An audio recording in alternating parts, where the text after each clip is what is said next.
The financial size of an offer does not necessarily make it beneficial.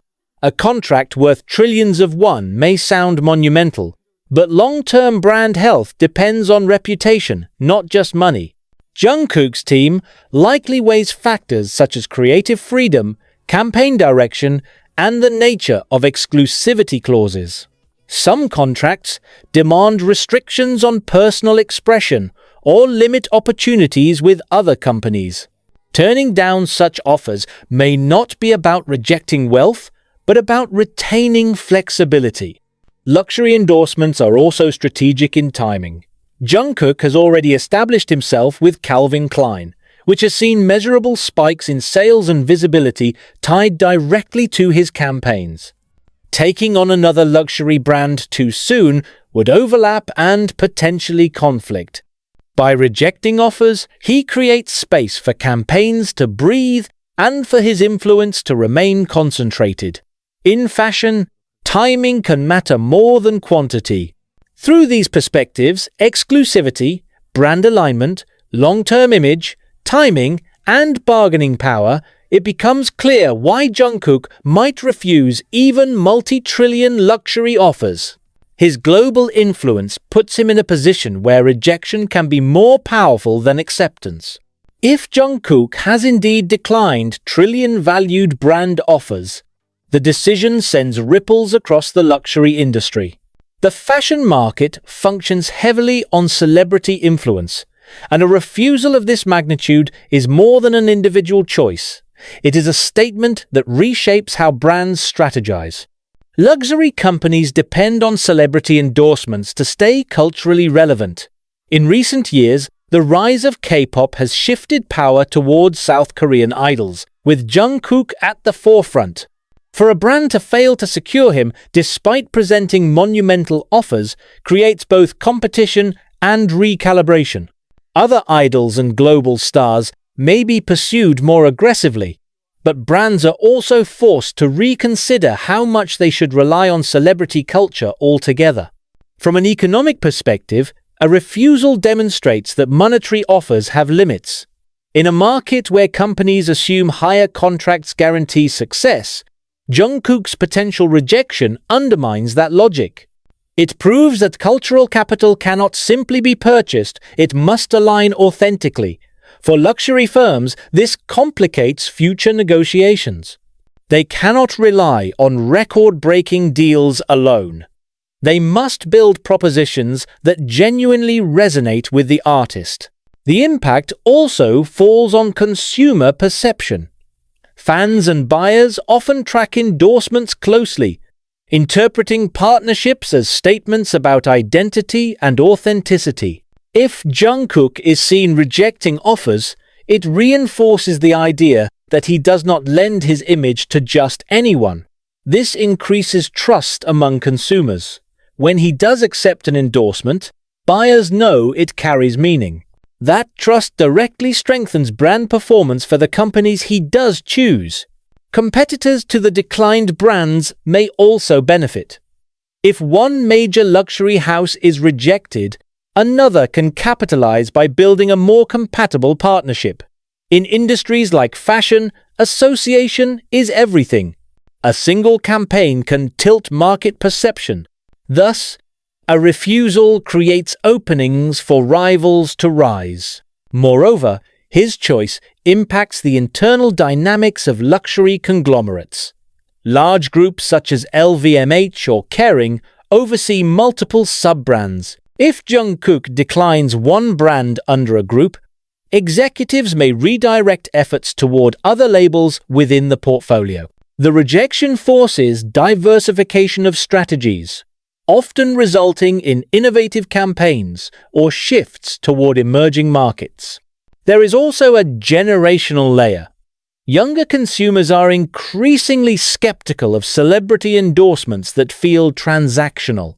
By rejecting even massive financial offers, Jungkook aligns with this demographic mindset, demonstrating that influence should not be commodified blindly.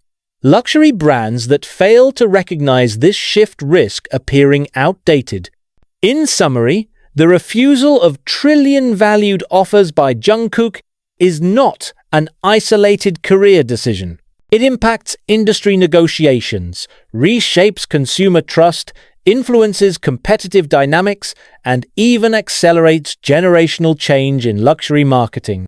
His decision forces brands to rethink the balance between financial power and cultural relevance.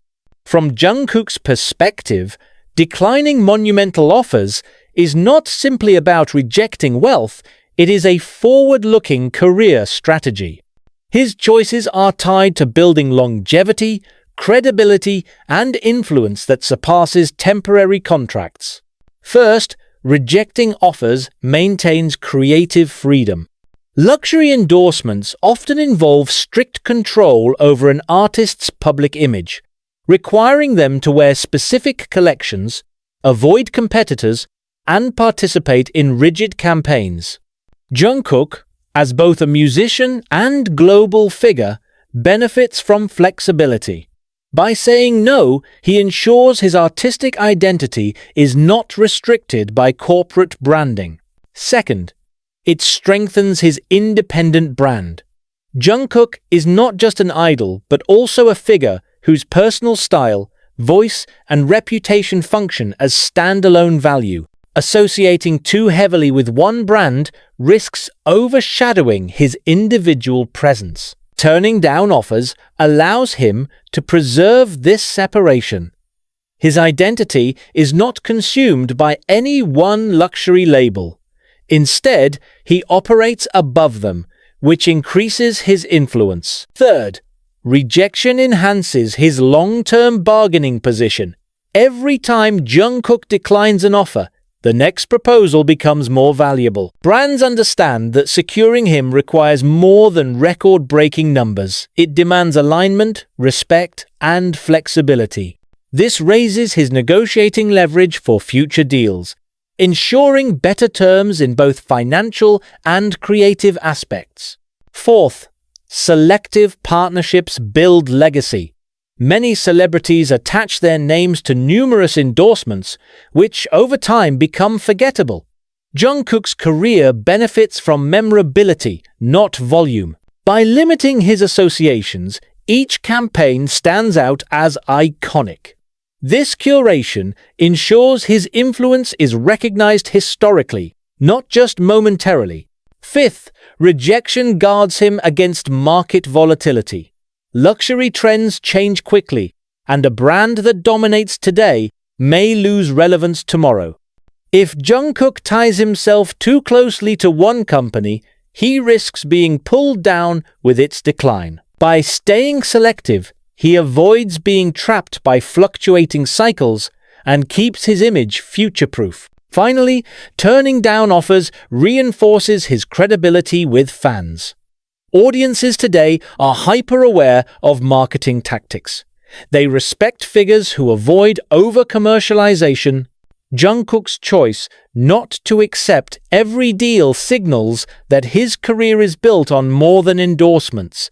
It is grounded in authenticity and selective association.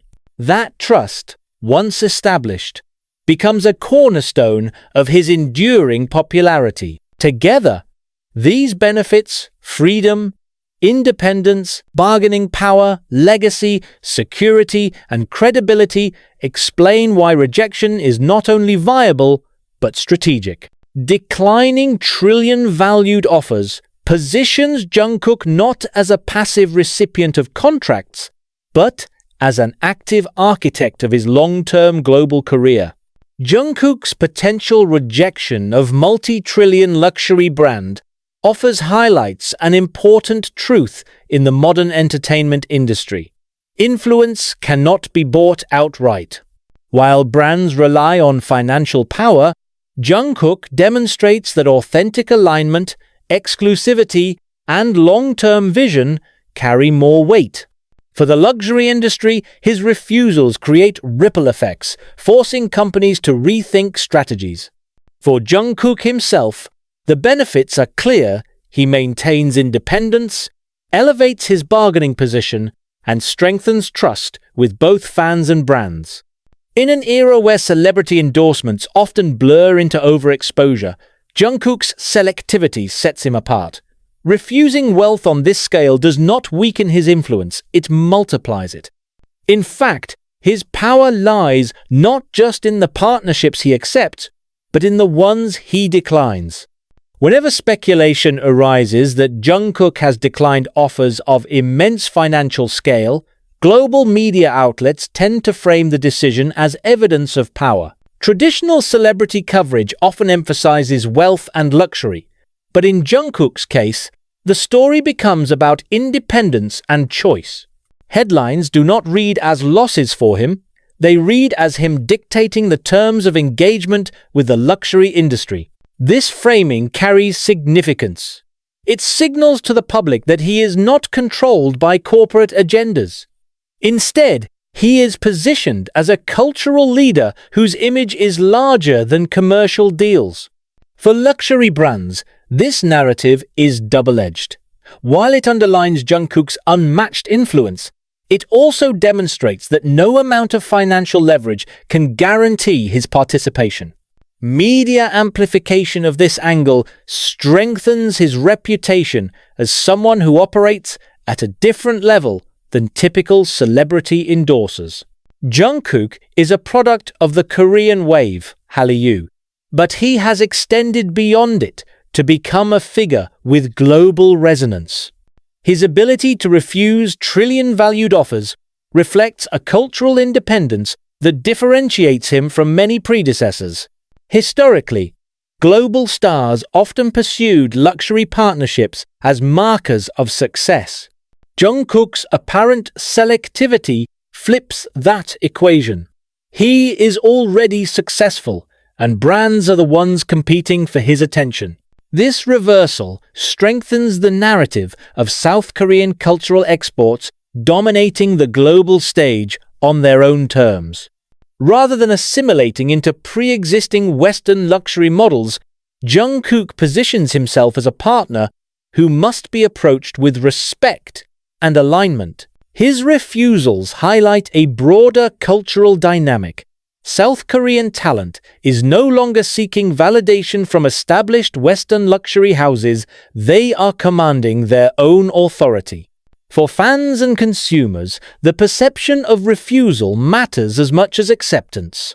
When audiences see Jungkook decline offers, they interpret it as proof that he values authenticity over commercial saturation. This interpretation strengthens their trust in him as an artist and public figure.